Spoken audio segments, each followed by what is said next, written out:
यो नमस्कार मित्रों, आपका स्वागत है मेरी एक और नई वीडियो में। आज की वीडियो में हम लोग ये जानने वाले हैं कैसे पुराने जमाने का एक बहुत ही स्ट्रॉन्ग देश चाइना पूरी तरीके से कोलैप्स हो गया और उसके पड़ोस का एक आइलैंड नेशन जिसने इतिहास में कोई कंट्रीब्यूशन नहीं दिया, वो एक ग्लोबल पावर बना और वर्ल्ड वॉर 2 में सभी देशों को एकदम हैरान छोड़ के चला गया। आज का वीडियो बहुत मजेदार होने वाला है, इसे बिल्कुल भी मिस मत करिएगा। ऐसे हिस्ट्री से जुड़े कंटेंट से हमेशा वाकई में रहने के लिए मेरे चैनल को लाइक शेयर सब्सक्राइब करना बिल्कुल ना भूलें, उस नोटिफिकेशन बेल को दबा दें ताकि ऐसी ही मजेदार वीडियो की लिंक आपको हमेशा मिलती रहे।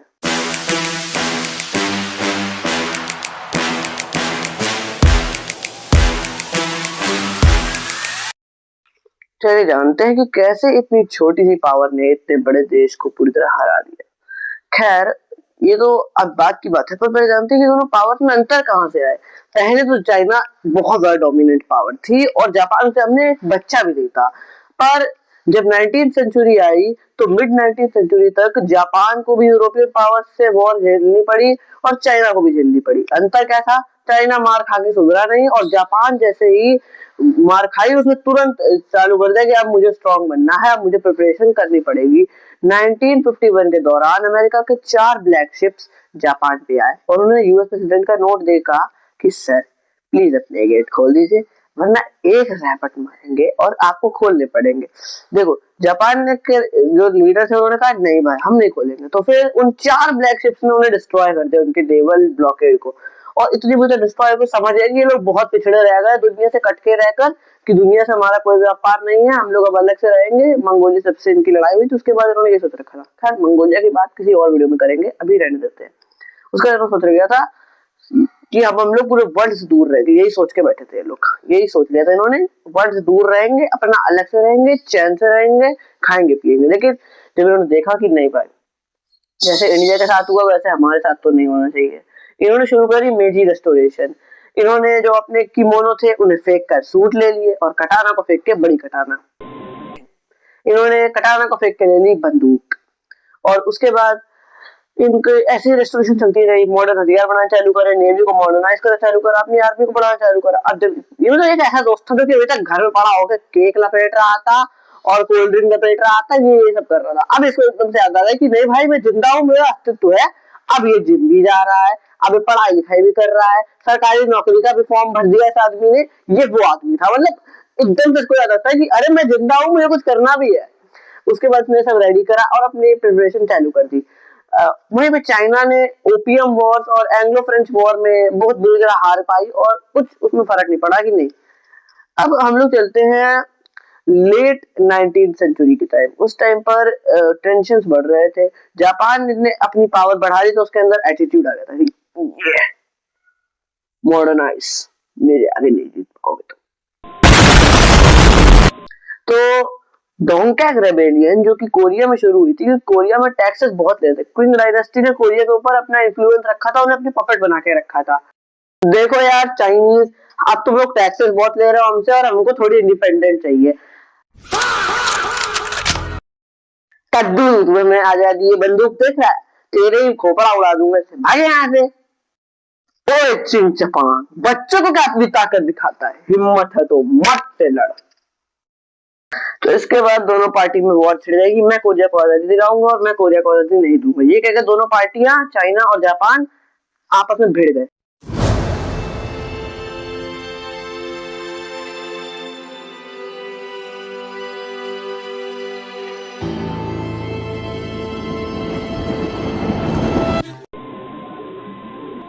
अब इसमें जीता कौन, चलिए समझते हैं। हालांकि जापान ने वॉर थोड़ी देर से डिक्लेयर करी थी, लेकिन उन्होंने बैटल ऑफ प्यूंगडोंग में पहले अटैक कर दिया। चाइनीज फोर्सेस उस टाइम पे बिल्कुल रेडी नहीं थी और चाइनीज शिप्स जो थी उस टाइम पे वुड की थी और उनमें हैवी तोप जो थे, भारी भारी लोहे के, उनके से उनकी स्पीड बहुत कम हो गई थी। जापानीज क्रूशियर बहुत तेज ट्रेवल करते थे और उनकी स्पीड भी बहुत ज्यादा थी। जैसे कि तेज ट्रेवल करेंगे तो स्पीड ज्यादा होगी मैं भी। और उनका जो अटैक था वो जल्दी कर सकते थे, जब तोप में आग लगाओ वो जाएगा, उसमें टाइम लगता है, लेकिन जो एक बटन दबा के अटैक होता है वो जल्दी हो जाता है। जैसे ये बटन दबा और अटैक हो गया, तो इसमें कम टाइम लगता है। इसके तो ज्यादा फायर कर रहे थे, तेज मूव कर रहे थे।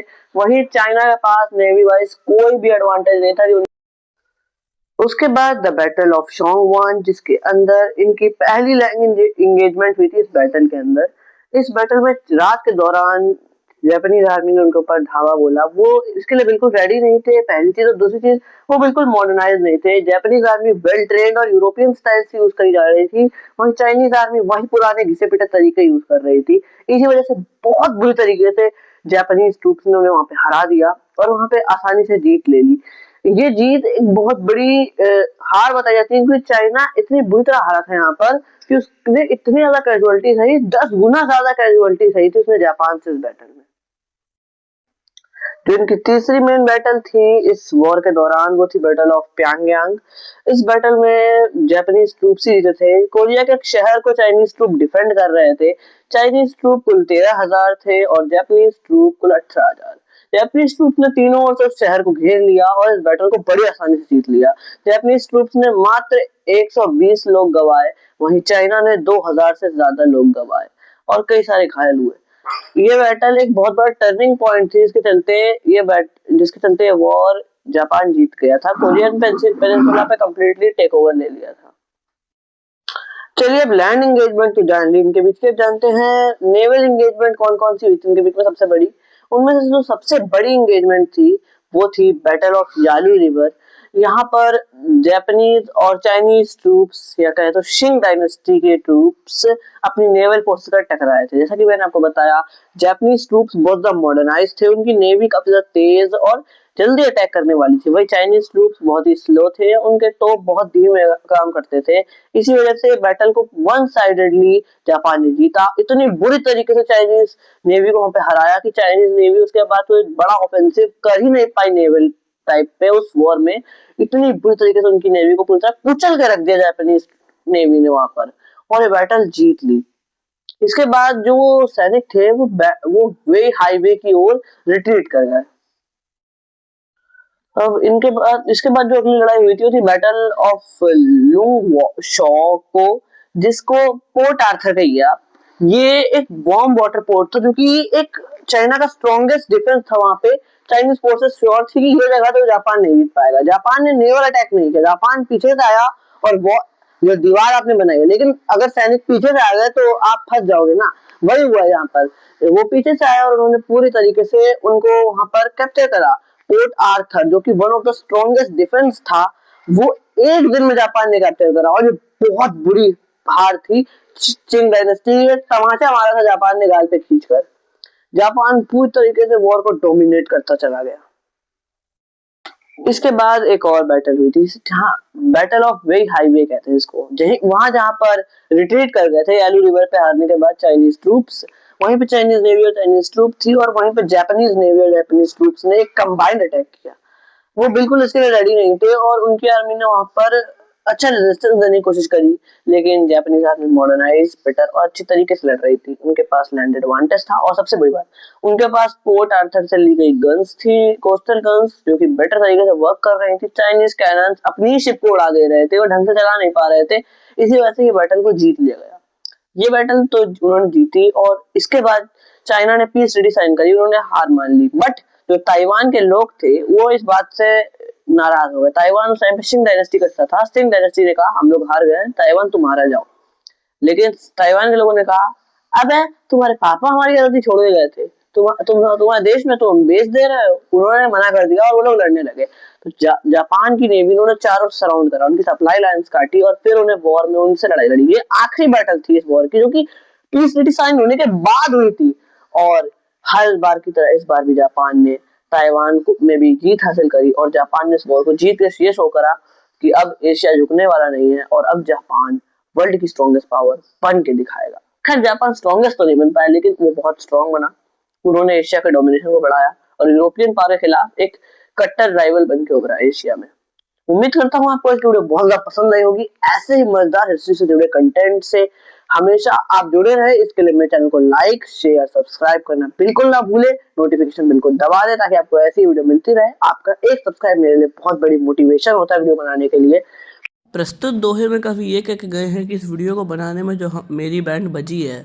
अरे कहाँ जा रहे हो भाई, वीडियो अभी बची है। चलो जल्दी से डील साइन कर, शिंग डायनेस्टी मुझसे लड़ेगा। अबे क्या पहले पे डकनी जैसी लोहे बदन और ये क्या टोक चला रहा है इस जमाने में, आर्टिलरी कैनन ला, गंवार मरेगा। चल तू डील साइन कर, उसके हिसाब से तुझे हमारी ये शर्तें माननी पड़ेंगी। क्या हो अगर मैं डील ना साइन करूं? कोई गधा ही हो तुम्हारी अच्छी डील ना साइन कर, मैं तो भी कर रहा हूँ। मैं आपसे मिलूंगा अपने ऐसे ही किसी नए वीडियो में, तब तक के लिए बाय बाय।